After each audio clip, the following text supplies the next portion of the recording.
Um feliz sábado a todos. É um prazer estar com vocês mais uma vez. Tem 4 meses que eu vim aqui. Eu olhei hoje, né? Acho que eu vim aqui no dia 17 de fevereiro. Vai fazer 4 meses. E se eu pudesse, eu viria mais vezes. Eu estou sentindo falta de muita gente aqui hoje. A irmã Sueli falou, a irmã Diana também. E tem algumas pessoas doentes e devemos orar por essas pessoas, né? O tema de hoje é um tema tão importante quanto os demais que já foram pregados aqui, mas tem a ver com o que está acontecendo ultimamente. Nunca se viu tanta gente doente. Eu acho que a cada 10 casas, 9 tem alguém doente. Se você for nas UPAs, nos postos de atendimento aí, é super lotado. É uma tal de dengue que ninguém sabe mais se é dengue. As pessoas estão adoecendo de uma forma que não tem explicação. Sintomas que não eram relacionados à dengue, agora está dizendo que é da dengue. O meu filho, alguns dias atrás, ele teve uma virose, achamos que era virose, entramos com uma medicação, depois fomos na UPA, deram uma vitamina para ele, um remédio lá, mas ele continua ainda com alguns sintomas, então nós decidimos fazer o exame, deu dengue.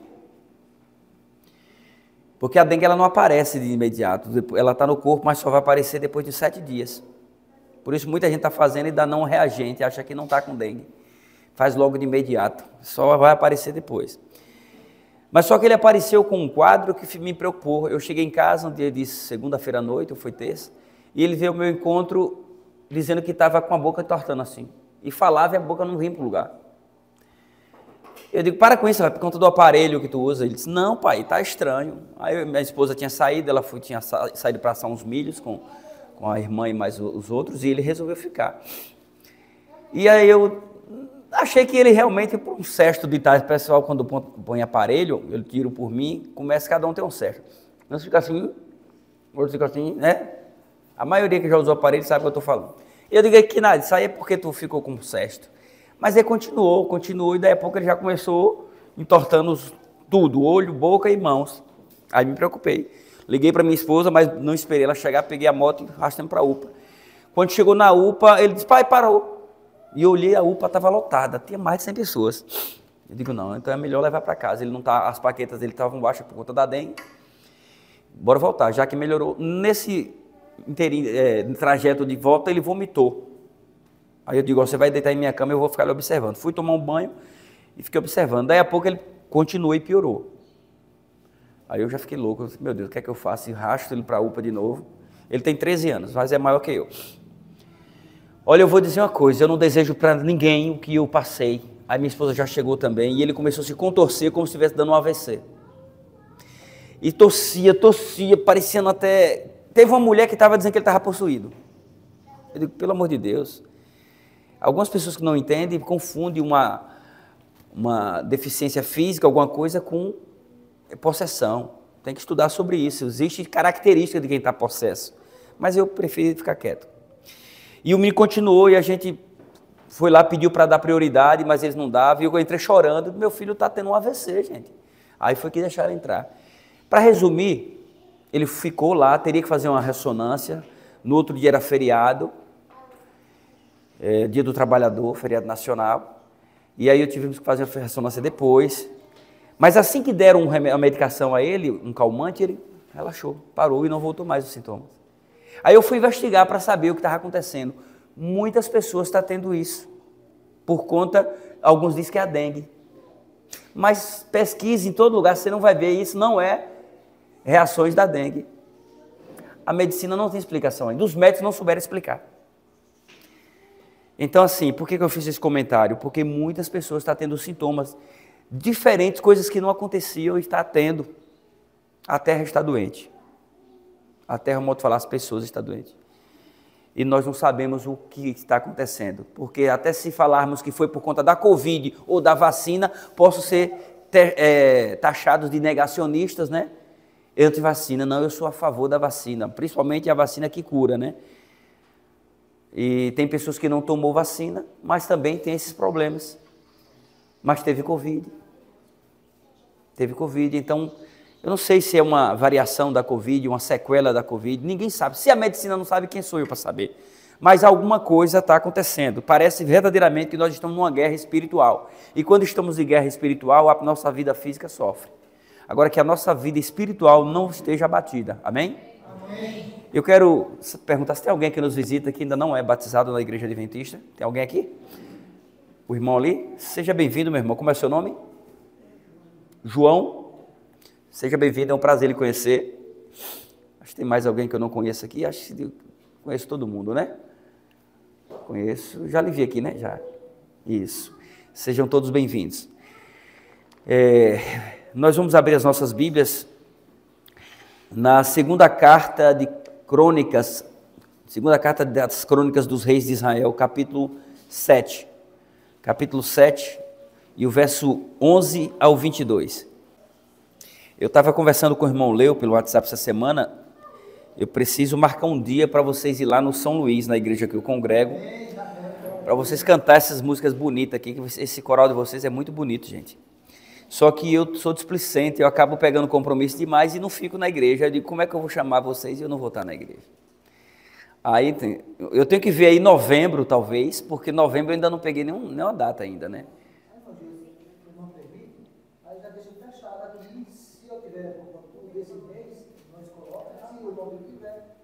Eu falo com um de vocês aí, vocês passam para o pessoal da igreja. Tenho que ver com o pessoal da minha igreja também, para vocês irem fazer a escola sabatina, fazer a programação toda e aí terminar com Junta Panela, né? Aí assim, eu tenho que combinar com o pessoal lá e aí eu vejo com vocês, tá bom? Para eu não pegar compromisso para eu estar lá com vocês, tá bom? Vamos combinar assim, né? Agora vamos fechar os nossos olhos e elevar o nosso pensamento a Deus. Senhor nosso Deus, nosso Pai Criador, nosso Deus soberano, nós te agradecemos por mais este dia que o Senhor nos concede.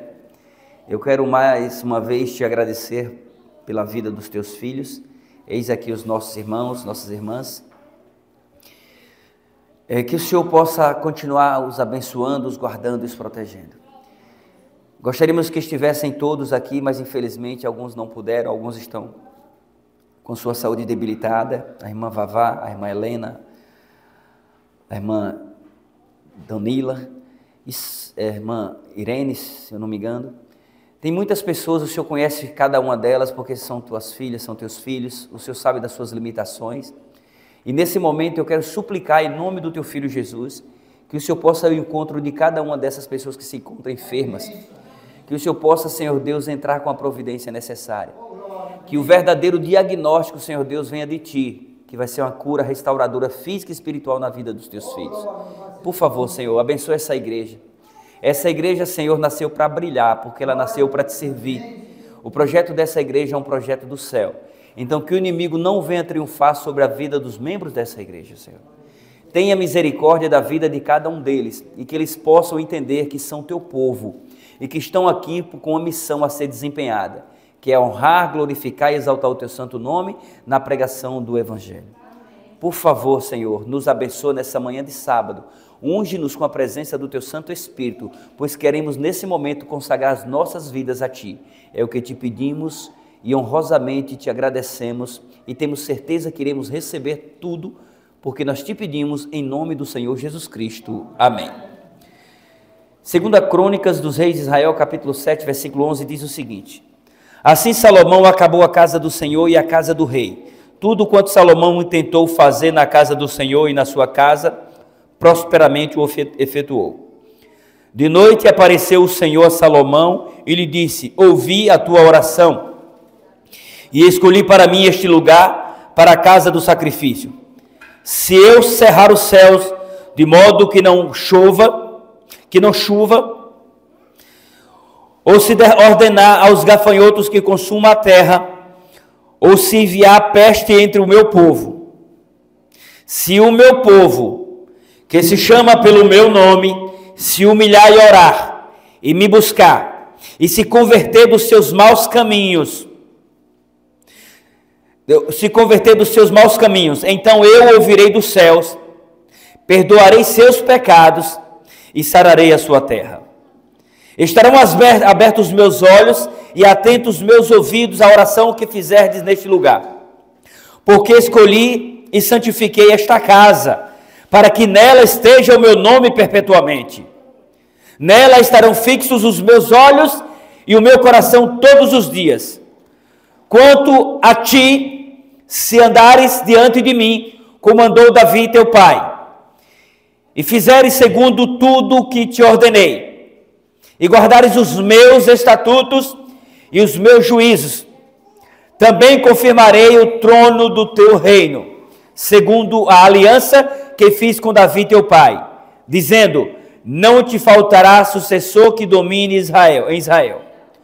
Porém, se vós vos desviardes e deixardes os meus estatutos e os meus mandamentos que vos prescrevi, e fordes e servides a outros deuses e os adorardes, então vos arrancarei da minha terra que vos dei, e esta casa que santifiquei ao meu nome lançarei longe da minha presença, e a tornarei em provérbios e montejo entre todos os povos. Desta casa agora tão exaltada, todo aquele que por ela passar, pasmará e dirá, por que procedeu o Senhor assim para com esta terra e esta casa? Respondeu-lhe-se-á, porque deixaram o Senhor, o Deus de seus pais, que os tirou da terra do Egito, e se apegaram a outros deuses, e os adoraram e os serviram. Por isso trouxe sobre eles todo este mal. Eu entendo que na hora da leitura, às vezes dá vontade de dar amém, mas aqui nós encerramos com uma misericórdia. Misericórdia. Amados, o rei Salomão, nós sabemos que foi um dos homens mais sábios que existiu. Davi tentou fazer o templo, construir a casa de Deus. Essa semana passada, alguém me passou uma mensagem para mim e disse, Gil, eu fui questionado aqui que não precisa de igreja, que não existe esse negócio de igreja, isso tudo é meio de ganhar dinheiro, porque Deus não habita em casa, em templo construído por mãos humanas. E está na Bíblia. E realmente eu vi aqui, e agora, o que entender? Eu digo, existe um contexto para isso. Quem te criticou e fez esse comentário é uma pessoa anti-igreja. É uma pessoa que não gosta de igreja. É uma pessoa que criou um obstáculo, colocou um obstáculo entre ele e a igreja. Ele, para defender a sua tese, ele agora generaliza que não precisa ser de igreja. Então, para resumir, se ele levar isso ao pé da letra, ele vai dizer que a Bíblia tem contradições. Porque Deus mandou, depois do pecado, quando Deus levantou um povo, separou um povo, ele mandou construir a primeira igreja. E a primeira igreja foi o quê? O tabernáculo. A tenda da congregação. Era um local que as pessoas tinham que se congregar ali. Ali iam deveriam, por conta do seu arrependimento, ali como demonstração do seu arrependimento, eles iam àquele lugar, levavam uma oferta como sacrifício, que já apontava para Cristo. E ali, simbolicamente, o pecado era transferido para aquele animal, o animal era sacrificado, o sangue aspergido no altar, para que, simbolicamente, o pecado fosse perdoado. Tudo aquilo era sombra do que viria, e veio Jesus. Então, a primeira igreja foi a tenda da congregação, depois o templo. Então, como é que a pessoa diz que Deus não precisa de igreja? Quando diz que Deus em si não habita no templo, é porque Ele habita no templo que somos nós, através do Espírito Santo. E se você sair aqui dessa igreja, todo mundo e fechar, Deus vai estar aqui dentro? Não, sejam sinceros. Não, só vai ter os bancos e as paredes. Deus não vai estar aqui se você não estiver aqui. Então, o que torna a presença de Deus presente é a sua presença na presença de Deus. Porque aonde estiver 1, 2 ou 3 reunidos em meu nome, ali eu estarei. Pode ser naquela choupana, na barraquinha que tinha de lona e palha. Deus ali estava presente em espírito. Mas num contexto literal, Deus realmente ele não pode habitar na construção feita pelo homem. Porque Deus é o início, o meio e o fim. Ele é tudo. Ele não pode habitar em templos, mas na pessoa do Espírito Santo ele habita em nós. Então existe, existiu, existirá igreja, sim, ainda que perseguida, existirá e é necessário. Mas também se você não estiver na presença de Deus, não adianta vir na igreja. Porque, eu vou na igreja para buscar a presença de Deus. Não, você tem que vir já na presença de Deus. Você tem que estar na igreja para compartilhar a presença de Deus com as pessoas. Agora, chegando aqui, você ouve um sermão. Está ouvindo, irmão João? O senhor ouve uma mensagem e o Espírito Santo toca no seu coração. E a partir daquele momento, o senhor muda a sua concepção de alguma coisa. E entende que teve um encontro com Deus. Mas se vem de lá, de casa, de onde quer que seja, com um obstáculo, com um escudo na frente, contra o pregador, contra a igreja, já uma repulsa, uma rejeição, pode botar o melhor pregador aqui, pode ler a Bíblia indo e voltando, pode orar de chorar, não tem conversão, porque você já veio com um não maior que você. Tudo é questão de fé, e sem fé é impossível agradar a Deus.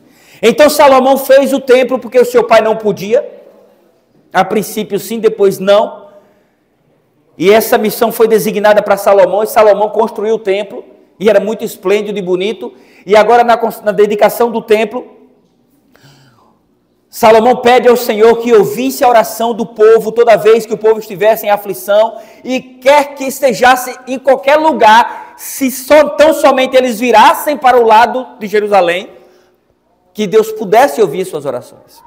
Lembra que Daniel orava 3 vezes ao dia, virado para Jerusalém? Só que quando Daniel orava, o templo não existia mais, já estava destruído. E foi por que o templo foi destruído, se era a casa de Deus?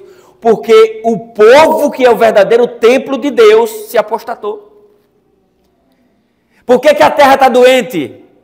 Porque o povo está doente espiritualmente. E se tua vida espiritual não estiver bem, o teu físico vai mal. Pode não estar indo agora, mas vai lá na frente. Tem uma coisa ruim aí desenvolvendo que lá na frente vai fazer mal. E também não quer dizer que a pessoa que está enferma fisicamente, ela também não esteja com a vida dela na presença de Deus. Porque nós sabemos que a palavra do Senhor diz que no mundo teremos e aflições, é doença, é câncer, é traição, é injustiça. Enquanto vivermos aqui, iremos passar por aflições. Então, eu estou doente é porque eu não tenho fé. Não, você tem fé. Agora, mesmo em meio à doença, não desista de Deus. Porque o que Ele nos prometeu, como eu tenho dito, e a palavra de Deus confirma, o que Ele nos prometeu, que Deus tem preparado para nós, nem olhos viram, nem ouvidos ouviram, nem jamais penetrou no coração do homem. O que Ele tem preparado para aqueles que o temem. E aqueles que o temem, aqueles que o amam. E aqueles que amam, obedecem. Então, independente do que você esteja passando, independente da irmã Vavá estar doente, da irmã Helena estar doente, não desanima. Amém? Amém. Não desanima, independente da morte, não desanima. Porque se nós formos olhar para as nossas lutas momentâneas, nós não iremos alcançar a salvação em Cristo, porque iremos perder a fé. Ou com doença ou sem doença, Cristo reinará. Ou com morte ou sem morte, Cristo reinará. Essa é a nossa fé. E vamos para a nossa mensagem. Então o povo de Deus, eles teriam a presença de Deus em suas vidas, mas o povo de Deus, quem era esse povo? Eu quero que você entenda quem é você, quem foi o povo de Israel e quem é você hoje. Se você verdadeiramente é povo de Deus ou meramente crente. O tema da nossa mensagem é: somos dependentes de Deus. Somos povo de Deus apesar de nossos pecados, fraquezas, quedas e falhas. Apesar de nossa desobediência, somos seu povo. Por isso, Ele não desistiu, não desiste, não desistirá de nós. Ele continua nos amando e mesmo em meio às dificuldades, o amor de Deus é presente em nossas vidas. Basta crer. Porque Ele nos ama. A prova é que Ele deu o seu Filho para morrer por você. Por mim e por você. A mãe que está aqui, que está me ouvindo, o pai que está me ouvindo, por mais que você diga que ama a Deus, você não pode provar para mim que ama a Deus como Jesus te amou. Você não pode provar para mim, porque jamais você daria o seu filho por um estranho. E Deus deu o filho dele por você. E o que você tem feito para reconhecer que é povo de Deus, que aceitou o sacrifício de Jesus? Meu povo, nós vamos nos concentrar no versículo 14. No versículo 14 nós temos a base para toda a nossa mensagem. Ele diz assim, como diz assim, o meu povo, né? Se o meu povo, né? Então, o que nos torna o povo de Deus? O que lhe torna povo de Deus? Ah, porque somos todos filhos do mesmo pai. Satanás, ele era o quê? Um anjo. Ele morava onde? Ele foi criação de quem? E Satanás é povo de Deus, não? Ele foi criação de Deus, criatura de Deus, mas no entanto ele não é povo de Deus, porque ele se desligou de Deus, ele se afastou do Pai. Então, por você ser filho de Deus, criação de Deus, isso não lhe torna povo de Deus. Todos nós somos filhos de Deus, criaturas criadas por Deus, assim como Lúcifer foi criado por Deus. Mas isso não nos torna povo de Deus. E o que nos torna povo de Deus, Leon? O que nos torna povo de Deus? João 14, 21 diz assim, ó, aquele que tem os meus mandamentos e os guarda, esse é o que me ama. E aquele que me ama será amado de meu Pai. Quem está falando aqui é Cristo. E eu também o amarei e me manifestarei a Ele. Ou seja, a obediência é o que define quem é povo de Deus. Ah, mas aí tu quer dizer que eu tenho que guardar os mandamentos para dizer que eu sou povo de Deus? Não, eu não, a Bíblia diz. Você tem que aceitar a graça de Cristo, a salvação em Cristo. E quando você diz que aceita a salvação em Cristo, você é povo de Deus, porque você aceitou. Concorda? Mas se você aceitou, você tem que viver como tal, como quem aceita. Neide te aceitou como esposa, não foi? E tu como esposo, vocês são um casal lindo. Mas o que define se você verdadeiramente a aceitou é a maneira como você vive com ela e ela com você. Coisas que você fazia, já não pode fazer mais, porque você hoje tem alguém a dar satisfação e vice-versa. Então, se eu aceito ser uma nova criatura em Cristo, eu tenho que viver como uma nova criatura em Cristo. Não é o que eu penso, é o que a palavra de Deus diz que eu tenho que ser. Agora nós temos que procurar viver como povo de Deus de forma natural. Está ouvindo, Luiz? Não sai não, fica aí. Ah, tá bom. Aí ele está olhando as crianças. Não é o que você fala, é como você vive. E sem forçar a barra. Mas como assim, Gil? Eu não posso forçar a gostar de tu. Esse gostar tem que ser natural. Ser povo de Deus, Edson, tem que surgir de uma forma natural. Natural. E você vai ver aqui hoje. Quando há obediência, Deus é glorificado e em troca somos abençoados. Esse foi o requisito para que o povo de Deus fosse abençoado. Ou vocês não viram aqui que tinha uma condição? O Senhor prometeu a Salomão, disse para Salomão, em sonho, em visão, que ouviu a oração e que moraria naquele templo. Quando o sacrifício era oferecido a Deus, o que demonstrava se foi aceito por Deus era que o fogo vinha e fazia o quê? Consumia o sacrifício. E quando foi construída a tenda da congregação, a primeira igreja, que colocou-se a arca da aliança no compartimento santíssimo, era o compartimento santo e o santíssimo. Conta-se que a Shekinah de Deus pairava ali, naquele compartimento. Ou seja, Deus em forma de fogo. A Shekinah, a presença de Deus, ali ficava. E também mostra que quando o povo estava no deserto, assim como nós estamos, Deus acompanhava esse povo de dia e de noite. E você crê que Ele te acompanha de dia e de noite? Amém? E se alguém te perguntar como é Deus? Eu vou responder como uma criança respondeu. A criança na escola, a professora Teia, não acreditava em Deus. E ela esnobou da criança. Você é cristão? Me diga quem é Deus. Ele disse, eu não sei, professora, quem é Deus. Então, está vendo que Deus não existe? Ele disse, eu sei que Deus é como açúcar no meu leite. Como assim? Todo dia de manhã minha mãe esquenta o leite para mim e coloca açúcar dentro. E eu tomo aquele leite saboroso doce. Sim, o que é que tem a ver com Deus? No dia que ela não coloca açúcar, o leite é sem graça, não tem gosto nenhum. Se Deus não está na tua vida, ela é sem graça, não tem gosto nenhum. Deus é a certeza de que tem alguém nos protegendo. É a certeza de que nós não estamos só. Assim é Deus. Eu não posso definir Deus fisicamente, mas eu posso definir Deus através da maneira como eu vivo com o meu semelhante. Quando nós temos Deus, a nossa vida tem graça. A gente ora pelas pessoas enfermas. A gente ajuda os necessitados. Nós somos ajudados. Porque é impossível alguém ser bom se não tiver a presença de Deus. Está ouvindo? Princesinha. Princesinhas. Pô, que menina bonita. Amados, e aqui existe requisito que Deus disse para Salomão. Porém, para Salomão avisar o povo: se vos desviardes e deixardes os meus estatutos e os meus mandamentos, que vos prescrevi, e servirdes a outros deuses e os adorardes. Ou seja, então eu arrancarei dessa terra. O que aconteceu, os infortúnios que aconteceu com o povo de Israel. O templo foi destruído, eles saíram de suas terras, foram escravizados. Eles foram escravizados 70 anos em Babilônia. E de lá para cá só foi descida. Só perda. Porque eles acertavam, enquanto eles acertavam no caminho do Senhor, enquanto eles andavam como povo de Deus, eles prosperavam. E quando eles se desviavam, eles se arruinavam.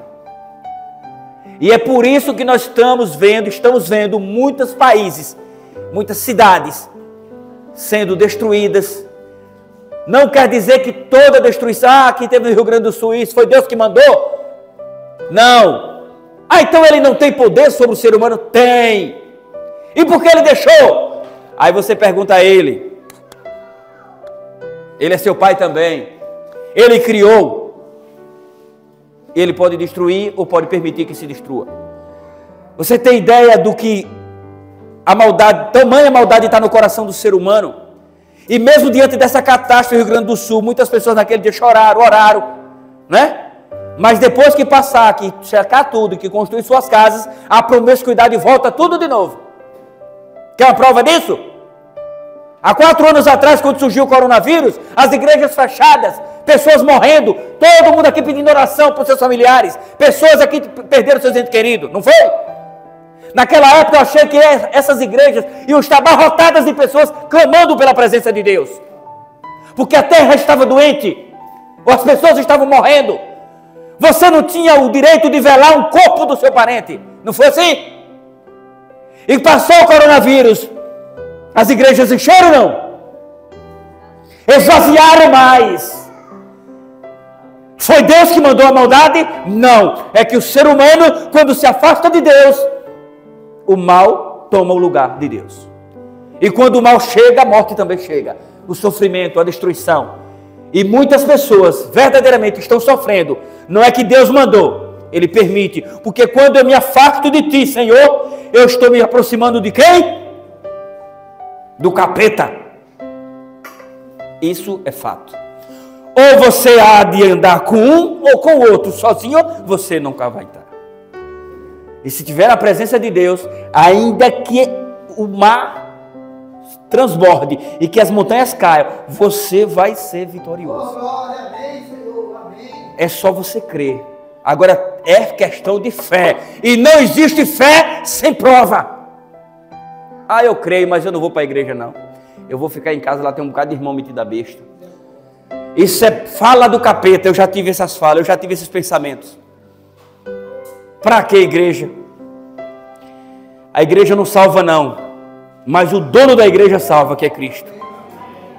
E você vir à igreja e congregar é uma demonstração que você aceita o dono da igreja.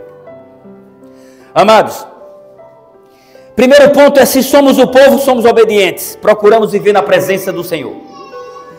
Agora vem o outro ponto: se humilhar. Se humilhar. Aqui diz que se o meu povo, que se chama pelo meu nome, se humilhar. Ou seja, como devemos nos humilhar diante de Deus? Orar uma hora? Chegar aqui, irmã, faz uma oração aí. A propósito, uma oração muito bonita do irmão. Eu pensei que tu nem falava. É tão quietinho. Esse irmão aí. Orou tão bonito. Como é o nome dele? Dinei? Ney. Dinei. Pois Dinei. Eu pensei que tu era mudo. E tu ora tão bem. Mas não adianta fazer uma oração bonita e verdadeiramente não estar na presença de Deus quando sair da igreja. Então é muito bonita a sua oração, que ela seja sincera e verdadeira, só que você não pode provar para mim. O importante é provar para Deus. Ou seja, como devemos nos humilhar diante de Deus? Orando? Com eloquência? Muito tempo? Não. Não precisa. Pode ser de 1 minuto, 30 segundos a sua oração. Se ela for sincera, ela é aceita por Deus. Não tem mais hipocrisia do que a pessoa chegar aqui e orar, e o povo termina não, Em vez de dar amém, tá misericórdia. Misericórdia, a irmã orando, o irmão orando. Orações coletivas têm que ser curtas, objetivas. Quer orar muito? Vai orar em sua casa. Só você e Deus. Eu vou chamar meu marido. Ele vai só uma vez, na outra ele vai xingar. Vou chamar os filhos, vão porque não tem jeito. Você quer orar orações longas? Ore você e Deus. Orações com o outro é pequena, é curta, para que a pessoa entenda o que você falou e se conecte com o Senhor. Então, como devemos nos humilhar diante de Deus? Sendo humildes e sinceros diante do próximo, diante de pessoas. Só podemos exercer cristianismo através de pessoas. Ser humilde é algo que surge naturalmente. Lembra que eu falei? Ser povo de Deus é coisa natural.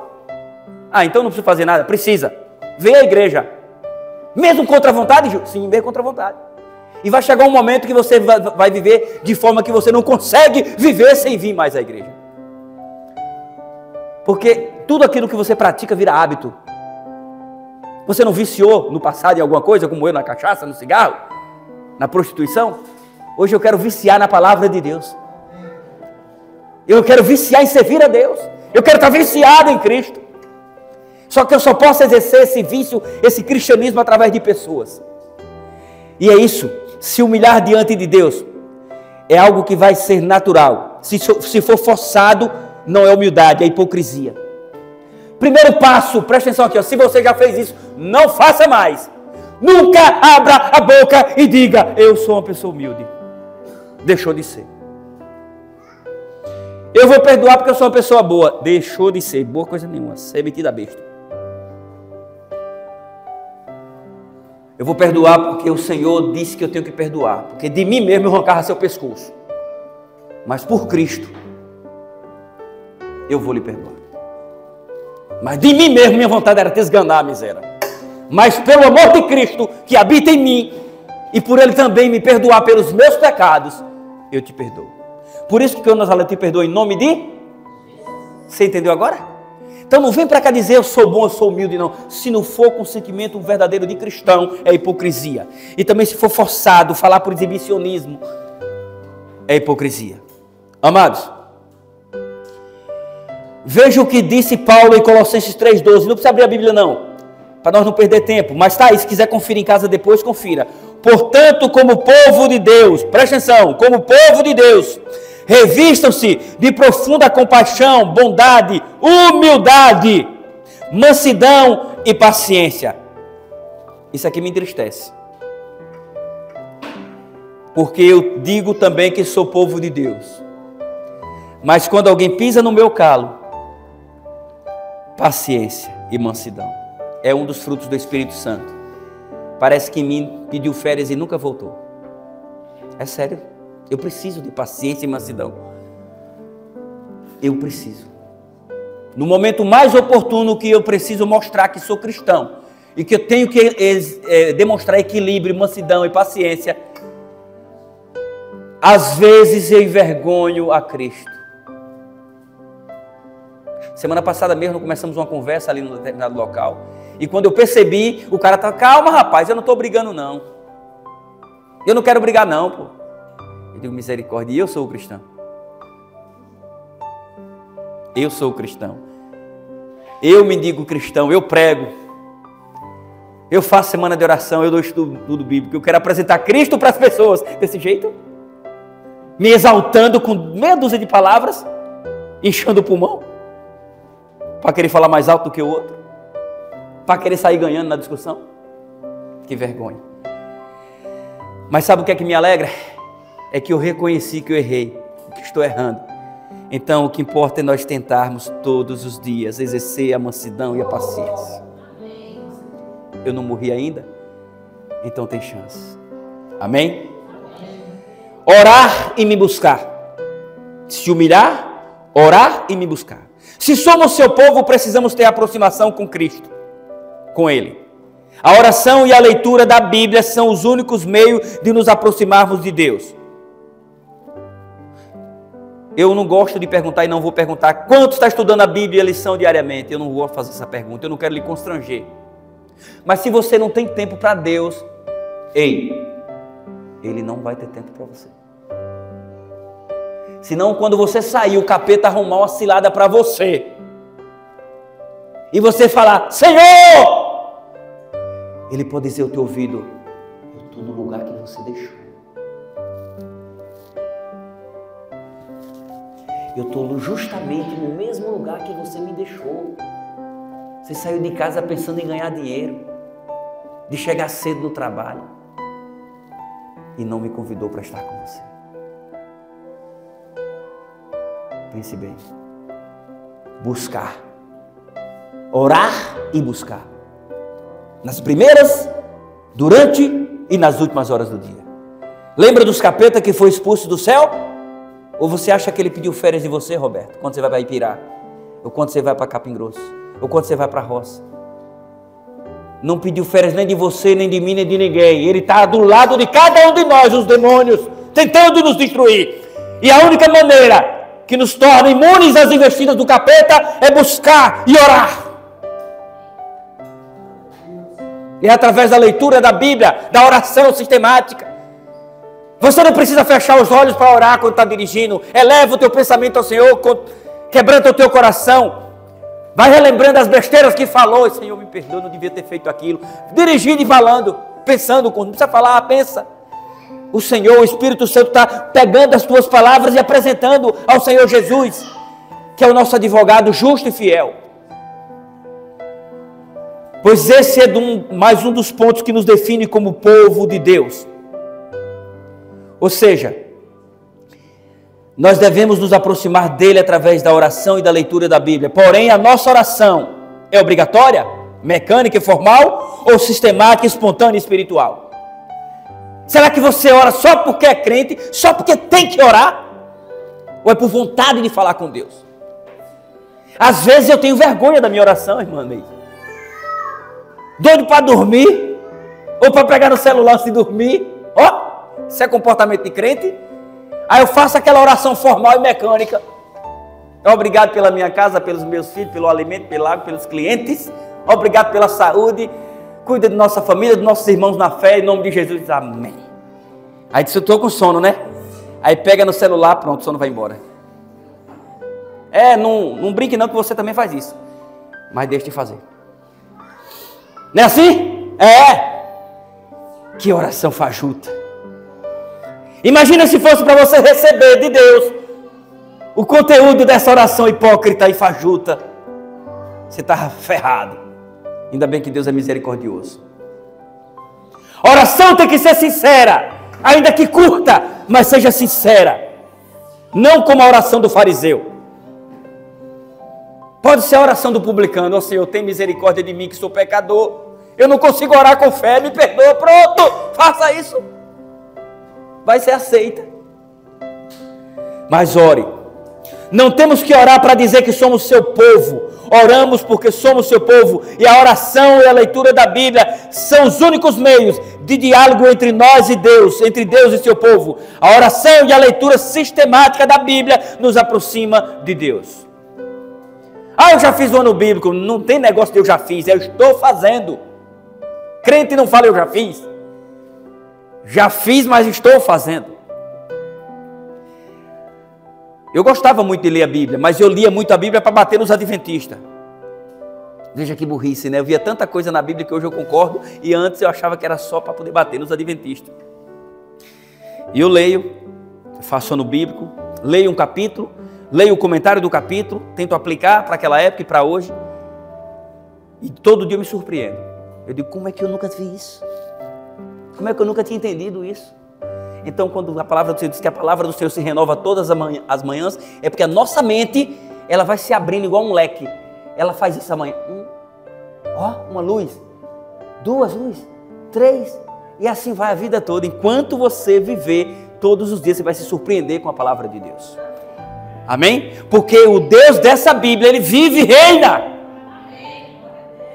Não está no passado, Ele está no presente. Ele age em nossas vidas. Se converter. Conversão é mudança de mente e de coração. Se uma pessoa arrependida, ou seja, do coração de uma pessoa arrependida. Conversão é a mudança da mente e do coração de uma pessoa arrependida. Ninguém em sã consciência continuará seguindo na mesma direção ao descobrir que está na direção errada. Eu vou contar novidade para vocês aqui. Não me chama de doido não, pelo amor de Deus. Eu já vim para aqui várias vezes. No começo eu me perdi uma vez. Entrei no primeiro beco. Primeiro corredor. De noite. Menos mal. Mas hoje eu entrei no corredor certo. Mas eu dei uma ré de uns 100 metros achando que eu estava no corredor errado. Porque limparam aquela roça do lado direito. Araram. E descobri uma casinha. Que eu nunca tinha visto aquela casa. Nova não, é nova. Lá na entrada. Do lado direito. Era coberta pelos capim. E aí eu entrei e disse não. Aí me meti uma ré. Lá na frente o rapaz de moto estava parado. Eu digo, aqui vai para a igrejinha de Mário Rodrigues. Eu disse, aí mesmo. Eu digo, oxê. Aí eu olhei de novo. Aí estiquei assim e vi a casa azul. Eu digo, é aqui mesmo. Mas a princípio eu achei que eu estava no caminho errado. Em sã consciência eu ia continuar? Não, eu não ia continuar. Se eu estou em minha sã consciência, eu não posso continuar no caminho que eu acho que está errado. Eu tenho que procurar o caminho certo. Então conversão é isso. A partir do momento que você está vivendo uma vida errada e você tem consciência que está errado, você tem que se converter, fazer uma conversão e voltar. Para que Deus te coloque no caminho certo. Foi o que aconteceu. Eu não estava errado, mas aí eu achei que estava. Então eu parei. Fiz a conversão. Voltei. Mas depois não, o caminho é esse, então eu fui. É assim que tem que ser a vida do cristão. Percebeu que está errado? Para, respira. Ainda que vai machucar o teu orgulho, mas eu queria ir por aqui. Não vai não, que você se lasca. Não vai não. Mas eu queria aquele rapaz, mas não é da igreja, Júlia. Não é, Júlia. Tem que orar ao Senhor. O cara gosta do São João, Júlia. Como é que tu vai namorar com aquele cara, Júlia? Não pode.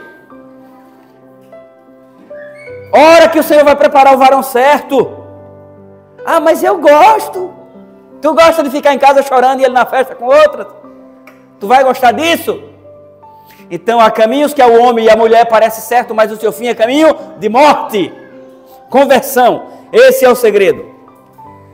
Amados, é preciso ter consciência do erro, se arrepender. Arrependimento também é algo natural. Não pode ser planejado ou forçado. Alguém que teve um sincero encontro com Cristo é alguém arrependido e convertido. Efésios 4:29 diz, olha aqui, ó, nenhuma palavra torpe, ou palavrão, né, saia da boca de vocês, mas apenas as que forem úteis para edificar os outros, conforme a necessidade, e assim transmitam a graça aos que ouvem. Se eu sou cristão, e eu chego no campo, eu não jogo bola, mas vamos supor que eu chegue no campo, e os meus amigos estão com palavrões e falando piadas obscenas, e a minha presença não muda nada com eles, a minha presença ali não vai mudar nada, eles continuam como se não tivesse chegado ninguém, tem algo errado. Não tem, irmão João? Tem algo errado, porque se eu sou homem de respeito, e respeito tem, quem respeito dá, e aquelas pessoas estão com brincadeiras que não convém você ouvir, e você chegou, eles não param, é porque você já está acostumado no meio da fuleiragem. Mas não eu que estou falando, mas você, de tanto ouvir no meio, para eles é igual a eles. Se no primeiro momento que eles falavam, você, oh, meus irmãos, para com isso não edifica nada. Para que está traindo a mulher, pulando cerca? A consequência vai ser grande. Um filho fora do casamento, uma miséria em casa, a maldição entra dentro do lar. Não vá por aí não presta. É coisa do demônio. Satanás não tem chifre, pode ser uma quenga, uma menina bonitinha que se embeleza por você para destruir tua vida. É uma curtição momentânea que vai trazer uma destruição na tua vida, na tua família, e vai perder o céu. Meu irmão, depois que você dá esse sermão a uma pessoa, ele vai muito te falar que pulou a cerca depois. Fala nada. Ó, ele tem vergonha. Aí você participa da conversa, ouve, dá risada, ou piada, ou caso que não agrada a Deus. você não é cristão. Você está vindo para a igreja por vir. Ah, mas crente tem que dar de cara fechada? Não, crente conta piada, crente dá risada, mas tem que saber que tipo de piada, que tipo de brincadeira. Você é a menina dos olhos de Deus. Lembre de aonde você está, você é cristão. E aproveite para fazer isso. Através das suas atitudes, orando com as pessoas, apresentando Cristo para as pessoas. Principalmente para aqueles que ainda não têm um contato com a palavra de Deus. Foi para isso que o Senhor te tornou povo de Deus. Mudança de vida, essa é a verdadeira conversão. O povo de Deus tem que ser diferente. Tem que ter postura. Mas não confunda ser diferente com ser indiferente às pessoas. Dependência, para resumir. Precisamos orar como Davi, depois que reconheceu o seu erro, depois que se deu conta do seu pecado. No Salmo 51, 10 ele diz: cria em mim, ó Deus, um coração puro e renova dentro de mim um espírito inabalável. Olha que Davi já tinha uma vida na presença de Deus e ele errou, mas ele reconheceu o seu erro. Então você estar na igreja, ser adventista do sétimo dia, crer na salvação, isso não te torna indestrutível para as investidas de Satanás. Pelo contrário, você tem um alvo nas costas. E ele todo dia está tentando acertar esse alvo. Mas se você permanecer firme nos caminhos do Senhor, com sinceridade de coração, nenhuma seta lhe atingirá. Mal nenhuma chegará à tua tenda, como diz o Salmo. Quando há um verdadeiro arrependimento e sincera conversão, o Senhor atende às nossas necessidades e o anseio do nosso coração. Vejamos o final do verso aqui, onde diz, olha aqui a recompensa, se nós somos sinceros. Então eu ouvirei dos céus, perdoarei os seus pecados e sararei a sua... Aqui, terra significa, num contexto geral, a nossa vida, ou até mesmo a nossa terra. Que possamos verdadeiramente nos apegar ao Senhor Criador. O segredo do sucesso na vida cristã está em Tiago 4,7, onde diz: sujeitai-vos a Deus, resista a Satanás e ele fugirá de vós. Sujeitar a Deus é ser sincero. Sujeitar a Deus é ser sincero com o irmão. É entender que essa obra é de Deus. Às vezes dá vontade de você não participar de alguns eventos na igreja, porque o irmão que está à frente é metido. Ele quer se destacar, ele está olhando para o evento e não para o objetivo do evento. Ah, não vou na igreja não. É irmão Edson que está à frente lá, ele só quer aparecer. Deixa ele aparecer, não pode falar, irmão. Deixa ele aparecer, vai lá e apareça para Cristo. Porque a partir do momento que você acha que está não indo à igreja por conta do irmão, o capeta está, isso aí, Roberto, não vá mesmo não. Fica no TikTok em casa, besta. E aí depois é o outro irmão, daqui a pouco o outro, daqui a pouco você não vem à igreja por ninguém. Não vem à igreja simplesmente porque tem um evento. Vem à igreja porque você precisa fortalecer a sua fé e a fé do outro que vai te ver na igreja. Dá vontade às vezes de não vir. Eu tenho Bíblia em casa, sei orar em casa, o que é que eu vou fazer lá? Me fortalecer e fortalecer o outro que está fraco. É por isso que você tem que vir. Independente de quem esteja à frente, independente do propósito de quem está fazendo, o seu deve se honrar a Deus. Amados,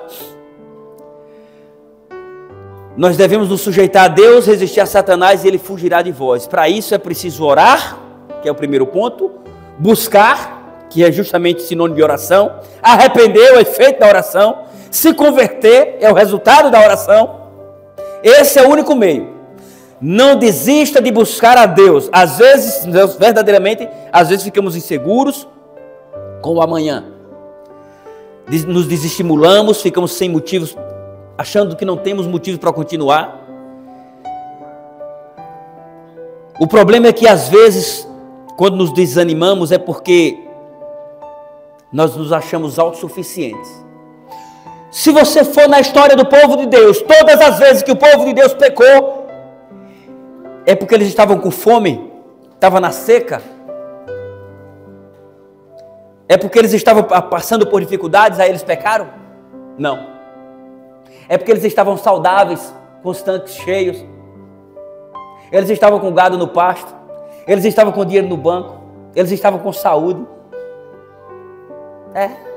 Aí eles pecaram, traíram, adulteraram, usurparam o direito dos outros.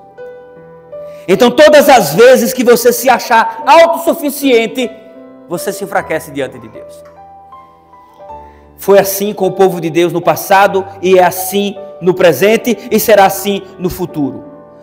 Nos achamos autossuficientes, nos sentimos independentes de Deus, esquecemos que dependemos dele para tudo e a toda hora e a todo momento.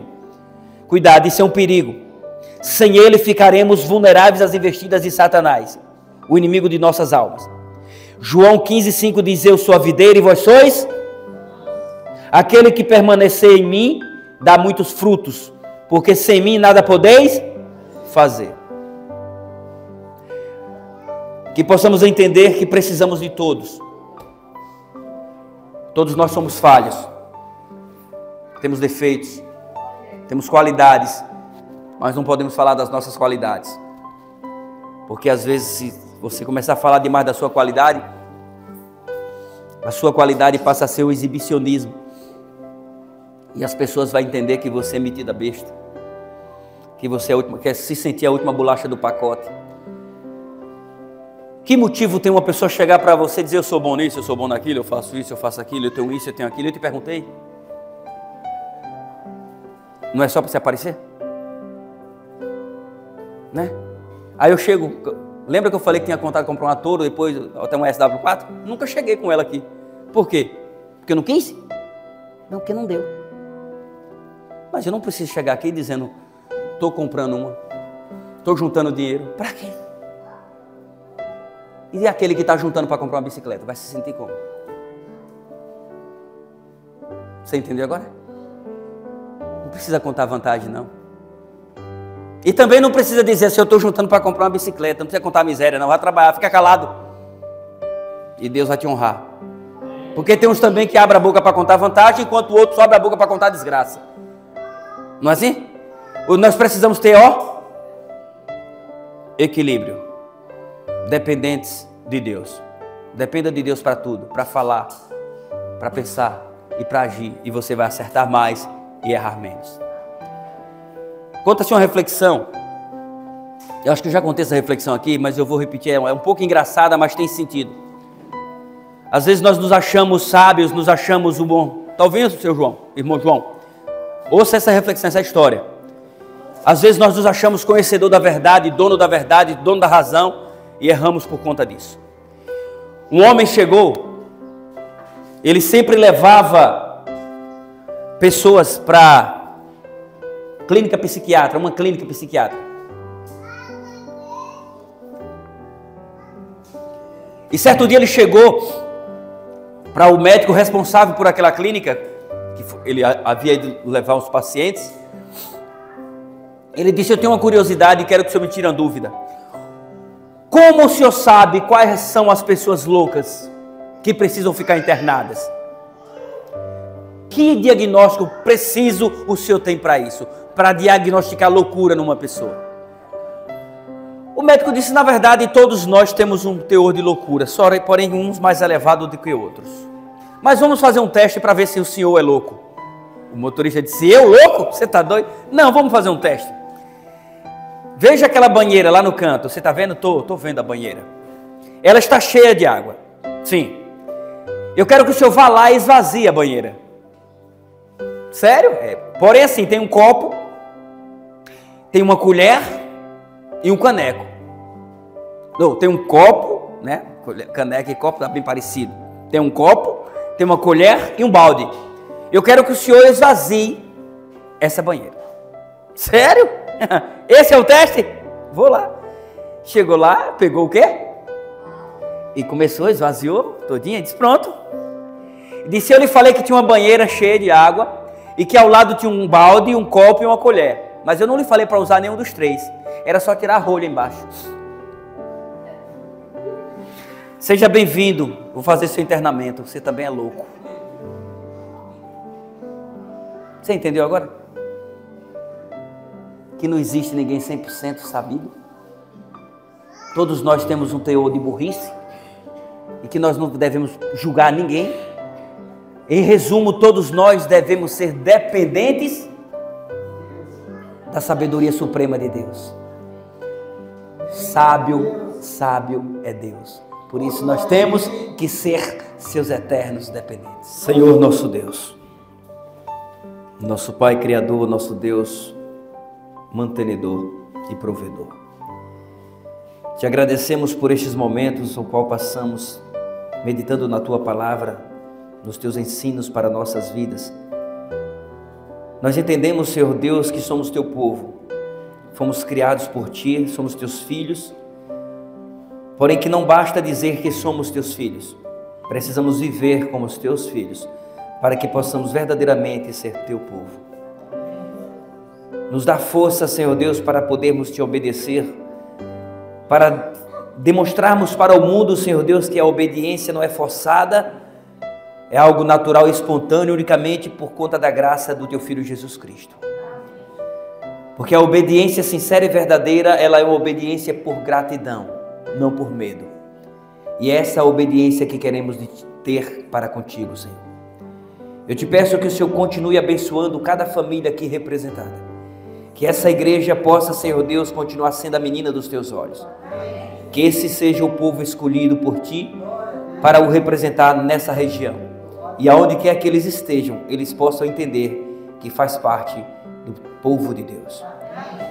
Derrama bênçãos sem medidas na vida de cada um deles, restaura a saúde física, mental e espiritual de cada um deles. Eu te peço e suplico em nome do Senhor Jesus Cristo. Amém.